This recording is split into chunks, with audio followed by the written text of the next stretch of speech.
பூச்ச மல்லிகையே ஒரு மொழி சிரிச்சு பேசறியே.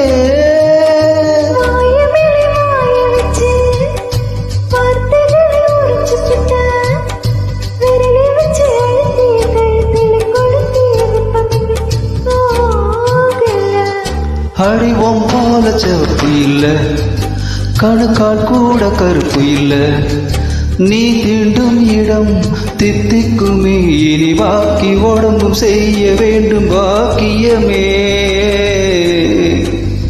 குறுக்கு சிறுத்தவளே, என்ன குங்குமத்தில் கரைச்சவளே, நெஞ்சில் மஞ்சள் தைச்சு குளிக்கையில் என்ன கொஞ்சம் பூசித்தாயே. ஓ